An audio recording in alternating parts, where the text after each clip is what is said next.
Hello beautiful ladies and my lovely viewers, welcome back to my channel Khushmeet Beats. तो आज मैं मना रही हूँ अदरा।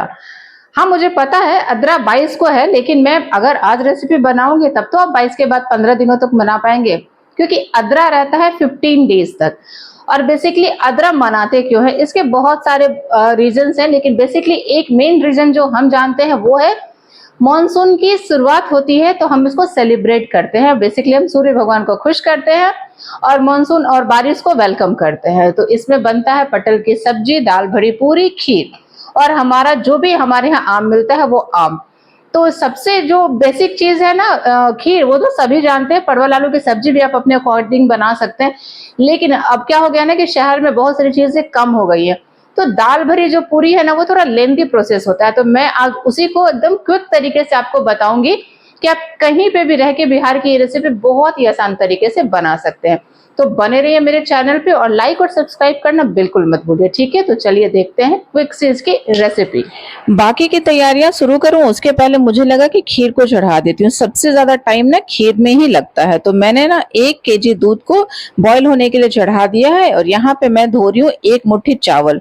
ये जो चावल है नॉर्मल अरवा चावल है, नॉर्मल नहीं है, खीर वाला ही चावल है, बट नॉर्मली हमारे यहाँ यही खाया ही जाता है। तो इसी का हम खीर भी बनाते हैं। तो इसको धो के आधे घंटे के लिए मैंने भिगो दिया था। अब खौलते हुए दूध में डाल के आराम से इसको पकने के लिए छोड़ दूंगी।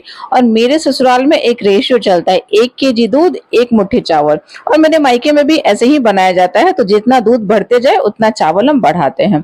तो अब क्या करना है ना, जो स्टफिंग तैयार करनी है ना मैं दाल वाली पूरी की, उसके लिए ना सरसों तेल में थोड़ा सा तेज पत्ता, जीरा और थोड़ी सी लाल मिर्च को मैं उसका तड़का लगा दे रही हूँ। और ये जो चना दाल मैं डाल रही हूँ ना, मैंने रात भर इसको सोक कर दिया था 1 कप के करीब में, और धो के इसको हल्का सा फ्राई कर लेना है। जो पहले वाला तरीका है ना, जैसे पहले बनाया जाता था, वो बहुत लेंदी प्रोसेस है उसका। तो मैंने इसको ना थोड़ा चेंज कर दिया है, मैं ऐसे ही बनाती हूँ। ये फ्राई हो जाए हल्का सा, बहुत ज्यादा फ्राई नहीं करना है, फिर ये सीजने में ना पकने में दिक्कत करेगा। हल्का सा भूनना है, फिर नमक और हल्दी डाल देनी है इसमें, क्योंकि चना दाल है तो थोड़ा पीला इसका जो कलर होता है ना, स्टफिंग वो अच्छी लगती है। उसके बाद ना इसमें हम उंगली का जो 3 घेरा होता है ना, उसमें 1/2 इंच के करीब में हम पानी डाल देंगे। और बस अपने ही पानी में ये पक जाएगा, बस इतना ही पानी डालना है, बहुत ऊपर तक पानी नहीं डालना है। उसके बाद ना इसको थोड़ा सा जब ये बॉईल आ जाए ना इसके अंदर, उसके बाद इसकी सीटी लगा देंगे। 4-5 सीटी में ये बहुत अच्छे से कुक हो जाएगा। तो पानी बहुत ज्यादा नहीं डालिएगा, अगर आपसे गलती से निकल जाता है, पानी ज्यादा ना डल जाता है, तो उसको निकाल लीजिएगा। तो अब उसको सीटी देने के लिए साइड में रख देते हैं और अब बनाते हैं अपनी आलू परवल की सब्जी। तो सबसे पहले परवल को मैं सरसों तेल में फ्राई कर रही हूँ। ये समझिए कि बिल्कुल तल के निकाल देना है इसको। ये हलवाई ऐसे ही बनाते हैं, लेकिन हलवाई तो बहुत सारी चीजें डालते हैं और मुझे पता नहीं, घर की चीजों में ना वो बिल्कुल पसंद नहीं आता है। किचन किंग वाला मसाला और ये सब चीज मैं नहीं खा पाती, तो मैं बिल्कुल गरम मसाले पे नॉर्मली घर पे बनाती हूँ। तो मैं परवल को फ्राई कर रही हूँ और यहाँ पे बॉइल्ड पोटैटो था मेरा, उसको मैंने अब ये ना अपने अकॉर्डिंग मैंने 4-5 के करीब में बॉइल्ड पोटैटो लिया है, और ये 250 ग्राम के करीब परवल है। आप अपने फैमिली के अकॉर्डिंग इसको बढ़ा या घटा सकते हैं। तो इसको अच्छे से तल के निकाल लेना है। और उसके बाद ना मैंने जो आलू है ना, उसको भी बहुत ज्यादा बॉईल नहीं किया है, 70% ही बॉईल है, क्योंकि उसको भी फ्राई करूंगी। अब यहाँ पे मेरी तीनों चीजें हो रही है। यहाँ मैं खीर मैंने चढ़ाया है, पीछे वाले गैस स्टोव पे मैं चढ़ाई हूँ वो दाल, और यहाँ पे मेरा हो रहा है सब्जी। तो तीनों चीजें एक साथ हो रही हूँ, क्योंकि मेरा गैस आज खत्म था और अचानक से मुझे ध्यान आया कि मेरे पास सिलेंडर भी नहीं है। तो एक्स्ट्रा सिलेंडर अरेंज करने में ना थोड़ा सा मुझे टाइम लग गया, इसीलिए ना ये डिनर बहुत जल्दी जल्दी मुझे बनाना है, इसलिए सारे फ्लेम पे मैंने कुछ ना कुछ चढ़ा लिया है। तो अब परवल हमारे फ्राई हो चुके हैं। अब डालेंगे इसमें बॉइल्ड आलू, मैंने जो भी काटा था ना उसी को मैं फ्राई कर रही हूँ। और इसको बिल्कुल रेड फ्राई कर लेना है, बिल्कुल ऊपर से करारा। हमारे यहाँ 2-3 सब्जियां ऐसी बनती है ना, आलू कटहल की, परवल की, आलू गोभी की सब्जी, तो उसमें ना हम ऐसे ही बॉइल्ड आलू के साथ इसको फ्राई करके बनाते हैं। थोड़ा तेल तेल यूज होता है, लेकिन सरसों का तेल है तो इतना टेंशन नहीं रहता है।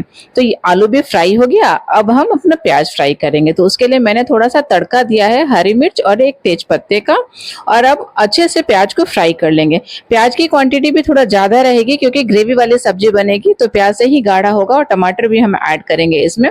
तो मैंने ना 4 प्याज, छोटे छोटे प्याज थे, और 4 प्याज के करीब में लिया है। अब इसको अच्छे से भून लेना है। जब तक ये सॉफ्ट होता है तब तक अपना खीर देखते हैं हम। तो खीर ना अब गाढ़ी हो ही चली थी, तो सोचा कि अब चीनी डालो और इसको खत्म ही करो। बाबा बड़ा टाइम लग गया इसमें, इसी की वजह से तो मेरा आज सिलेंडर जल्दी खत्म हो गया, नहीं तो आज का खाना मेरा बन जाता। तो इसमें मैंने डाली है आधे कप के करीब में चीनी, थोड़ा सा इलायची पाउडर, और ये बिल्कुल हो चुका है। चीनी के बाद ना 10 मिनट के लिए पका लीजिएगा, नहीं तो चीनी का उसमें टेस्ट आता है।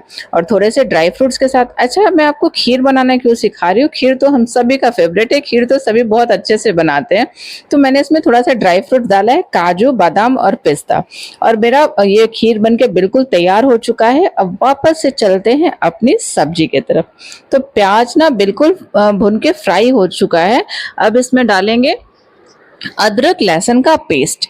तो ये जो हल्का ट्रांसपेरेंट ही रहता है ना, उसी समय हमेशा मैं मसाले मिला देती हूँ, क्योंकि भूनते भूनते फिर ये गल जाता है। तो 1 चम्मच के करीब में डाला है मैंने अदरक लहसुन का इसका पेस्ट, और अच्छे से इसको फ्राई कर लिया है, क्योंकि फिर वही कच्चापन रह जाता है तो टेस्ट नहीं आता है। थोड़ा सा 1 चम्मच जीरा, 1 चम्मच धनिया पाउडर, थोड़ी सी लाल मिर्च, थोड़ी सी हल्दी और थोड़ा सा ब्लैक पेपर। ये सारे जो मसाले हैं ना, ये तो बेसिक है, ये तो जाते ही जाते हैं, और हल्के से पानी के साथ इसको अच्छे से भून लेना है। अच्छा, अगर आप प्याज को फ्राई करने के बाद पीसना चाहते हैं ना, तो वो बिल्कुल हलवाई वाले स्टाइल का परवल आलू का सब्जी बन जाता है। आलू हल्का बॉईल करके आप उसको रख लीजिए, और प्याज को फ्राई करके उसको पीस लीजिए, टमाटर को पीस लीजिए, उसके साथ उसको मिक्स करके बनाइए, तो हलवाई वाली सब्जी बन जाती है। थोड़ी सी कस्तूरी मेथी और सब्जी मसाला। लेकिन मुझे ना थोड़ा मसालों का स्मेल अच्छा नहीं लगता, इसलिए मैं बेसिक मसाले डाल के ही सब्जी बनाती हूँ। तो बातों बातों में मैंने डाला टमाटर, और थोड़ा सा डाला है नमक। नमक पूरे सब्जी के हिसाब से डाल दिया है, और टमाटर भी अब सॉफ्ट हो जाएंगे नमक डालने से। तो इसको अच्छे से भून लेना है, टमाटर को दबा दबा के, और जब ग्रेवी गाढ़ी हो जाए तो उसमें मिला देंगे हम फ्राई किए हुए आलू और परवल को। अच्छा, आप लोग परवल को क्या बोलते हैं? हमारे यहाँ बिहार में तो परवल और पटल दोनों बोला जाता है। और ना थोड़ा सा इसमें मैं गरम मसाला डाल रही हूँ। हमेशा गरम मसाला भूनने के बाद लास्ट में मैं डालती हूँ, और उसके बाद हल्का सा भून के मैं पानी मिला देती हूँ, क्योंकि उसका अरोमा ना उसी में बैठ जाता है। फिर ना पहले से अगर मिला दीजिएगा ना, तो गरम मसाला का स्मेल निकल जाता है। तो ये अच्छे से भून चुका है। अब इसमें डालेंगे पानी, और ये पानी हल्का गर्म है, आप ठंडा पानी भी डाल सकते हैं। मैंने एक बार बताया था कि सब्जी में ना कभी भी हमेशा गर्म पानी ही डाला कीजिए, लेकिन ये उतना गर्म नहीं है, हल्का ही रह गया है, क्योंकि मैंने ना इससे कुछ काम किया था, तो पानी गर्म बचा हुआ था मेरे पास। तो इसको ढक के अब रख देंगे। तब तक ना दाल को देखते हैं। जो हमने सीटी लगाई थी ना, तो कुकर भी अब बिल्कुल ये ठंडा हो चुका है, तो मैंने खोला है अब इसको। और जो भी फोरन हमने यूज किया था ना, तेज पत्ते का, और जो हमने यूज किया था मिर्चा वगैरह, वो निकाल देंगे। जीरा नहीं निकलेगा, जीरा को साथ में ही पीसेंगे। तो अब ना इसको मिक्सर जार में डालना है और अच्छे से ग्राइंड कर लेना है। तो मैं बताती हूँ आपको, जो नॉर्मल तरीका होता है ना, उसमें पहले दाल को पहले बॉईल करते हैं, हल्का स्टीम करते हैं, कुकर में नहीं, नॉर्मली उसको करते हैं। फिर उसको सिलबट्टे पे अच्छे से पीसते हैं। तो वो भुरभुरा सा जब हो जाता है, फिर कढ़ाई में सरसों का तेल डालते हैं, उसमें जीरे का फोरन, तेजपात, मिर्च डालते हैं, और उसके बाद ये पिसी हुए दाल को उसमें डाल के फ्राई करते हैं। तो ये है चना दाल का पूरी बनाने का ट्रेडिशनल तरीका। तो ना मेरे पास सिलबट्टा है, और ना अभी मेरे पास इतना टाइम और पेशेंस है, तो मैं हमेशा ये फटाफट वाली ही पूरी बनाती हूँ। और जब कोई वैसा कोई आते हैं ना, जैसे सास वास आती है, मेरी चाची सास, तो उनको खिलाना रहा, तब वो ट्रेडिशनल तरीके से मैं बनाती हूँ। क्योंकि अब हमारे पास इतना टाइम नहीं है कि हम खाने के पीछे इतना दे पाए। तो अगर आप वो तरीका भी जानना चाहते हो तो कमेंट में बताइएगा, मैं कभी वो भी शेयर करूंगी। तो अब ना ये जो स्टफिंग है ठंडा करके हम नॉर्मली भरेंगे। आटे की लोई आप अपने हिसाब से काट लीजिएगा, जो मैं रोटी बनाती हूँ ना उसी के अकॉर्डिंग, क्योंकि ये ना थोड़ी मोटी रहती है, पूरी जो होती है ना स्टफिंग वाली, थोड़ी मोटी, नहीं तो ये फट सकती है। तो बीच में एक कटोरी का शेप हाथ से घुमा घुमा के देना है। छोटा सा पेड़ा या लड्डू बनाइए अगर आपको स्टफ करने में परेशानी हो रही है। अंगूठे से दाबिए और बिल्कुल हलवा स्टाइल में गोल गोल से घुमाते हुए उसका जो ऊपर की चोटी उसको दबाइए, और आपकी स्टफिंग तैयार हो गई भर के। तो ऐसे ही करके ना आप जितना बनाना चाहते हैं आप अपना बना लीजिएगा। मैंने इतनी सारी लोइयाँ काटी थी और ये बिल्कुल कंप्लीट हो गया है। ये सारा मैं तल के रख लूँगी, सुबह ब्रेकफास्ट में भी ये काम आएगा।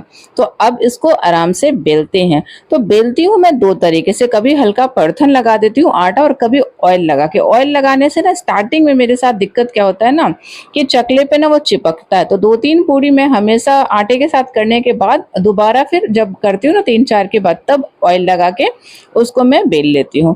तो ये थोड़ी मोटी ही बेलिएगा, बहुत ज़्यादा पतली नहीं बेलिएगा, क्योंकि दाल वाली पूरी है ना, अगर दाल का टुकड़ा 1-2 बड़ा रहा तो ये फट सकता है। तो ये मैंने रिफाइंड ऑयल में तला है, आप सरसों तेल में भी इसको तल सकते हैं, उसमें भी टेस्ट बहुत अच्छा आता है। इसको एक-एक करके सेक लीजिएगा। अच्छा, ये दाल वाली पूरी का एक ट्रिक होता है ना कि दाल पीली होती है, तो पूरी भी जो है ना ये बहुत ज़्यादा डीप फ्राई रेड नहीं होती है, बिल्कुल सॉफ्ट वाली ये होती है। तो हल्का पीलापन ही पूरी के ऊपर होना चाहिए, बहुत ज़्यादा लाल नहीं। लेकिन मेरे से ना हमेशा लाल हल्का सा स्टार्टिंग वाला 1-2 पूरी तो लाल हो ही जाती है। उसके बाद मैं फ्लेम को कंट्रोल कर लेती हूँ, तो फिर पूरियाँ नॉर्मल पीली-पीली निकलती हैं दाल वाली। तो अभी मैं आपको दिखाती हूँ कि मैं बेसिकली बोल क्या रही हूँ आपको। ये जो कलर है ना, बस इतना ही कलर होना चाहिए इस पूरी का। ये थोड़ा ट्रिक है इसका, क्योंकि मेरी सास बोलती हैं कि चने की दाल की पूरी उसी रंग की होनी चाहिए जिस रंग का दाल होता है। तो बहुत ज़्यादा लाल इसको नहीं करा जाता है। तो इस तरह से आप तल के निकाल लीजिए। और ना मैं भूल ही गई थी कि मैंने एक साइड पे सब्जी भी रखी थी, ये ऑलमोस्ट हो ही चुका है। कितना टेस्टी लग रहा है ना। अब ये जो कढ़ाई है ना मुझे बिल्कुल पसंद नहीं है, लेकिन मैंने आज ना स्टील वाले कढ़ाई में खीर बना दिया, तो मुझे एल्युमिनियम की कढ़ाई में बनाना पड़ा। मतलब देख के ही लगता है ना कि जेल के कैदी वाला ये बर्तन लगता है मुझे, लेकिन क्या करूँ, इसमें ही सब्जी फ्राई अच्छे से हो पाती है। तो मेरा सब्जी बनके बिल्कुल तैयार हो गया है। बाकी की पूरियाँ भी मैं तल ले रही हूँ। इतना मेहनत किया है तो सुबह नाश्ते से तो बच ही जाना चाहिए। तो बाकी का आप अगर नहीं भरना चाहते हैं ना तो आटे को रख सकते हैं, स्टफिंग भी रख सकते हैं। लंच बॉक्स के लिए तो बिल्कुल बेस्ट है ये। आप स्टफिंग वाली जो पूरी है ना सब्जी के साथ, ज़रूरी नहीं है कि हर समय हम खीर बनाएं। तो मैं अब ना थोड़ा-सा बोर हो चुकी हूँ, तो मैं एक बार 2-2 3-3 करके डाल रही हूँ और तल रही हूँ, क्योंकि तेल बहुत ज़्यादा है इसमें। तो ये बन के तैयार हो चुका है और अब इसको सर्व करके मैं काम को ख़त्म करती हूँ, क्योंकि मुझे लगी है बहुत ज़ोरों की भूख और मेरा बेटा चिल्ला रहा है मम्मा बना या नहीं। तो इसको सर्व करते हैं। ये रस वाला जो आलू है ना, आलू दम जो इसके साथ ये पूरी इतनी टेस्टी लगती है कि मैं तो कभी-कभी भूल ही जाती हूँ कि मुझे खीर भी खाना है। लेकिन आद्रा में यही बनता है। तो ये बन तो गया है, लेकिन मैं पूरी और सब्जी ही खाऊँगी, खीर खाऊँगी सुबह ठंडा करके। तो ये आ गया मेरा बिहार का देसी दूधिया मालदे। तो ये ना इसी तरह का कलर का होता है आम, और ये इतना टेस्टी होता है ना कि इसका हम वेट करते हैं पूरे साल। तो मेरी सब्जी पूरी सब बनके तैयार हो गई। आप भी बनाइए और मुझे ज़रूर बताइएगा कि मेरी ये रेसिपी आप लोगों को कैसी लगी। और आज मैं आप लोगों को खा के नहीं दिखाऊंगी, क्योंकि ये पूरी है ना, तो सबसे पहले आज मेरे हस्बैंड और बेटे ही टेस्ट करेंगे। तो मैं आपको तोड़ के दिखा दे रही हूँ कि ये बना कैसा है और इसकी स्टफिंग लग कैसे रही है अंदर से। देखिए बिल्कुल मोटी गाढ़ी सी स्टफिंग है इसके अंदर, बहुत टेस्टी ये लगता है। तो आप इसको ज़रूर ट्राई करिएगा, मेरे बोलने पे करिएगा लेकिन ट्राई ज़रूर करिएगा। तो चलिए मिलते हैं नेक्स्ट रेसिपी में। तब तक अच्छा आप जा क्यों रहे हैं, प्लीज़ सब्सक्राइब करके जाइएगा, और अगर अच्छा लगे तो कमेंट ज़रूर छोड़ दीजिएगा। तो मिलते हैं नेक्स्ट वीडियो में, तब तक के लिए बाय।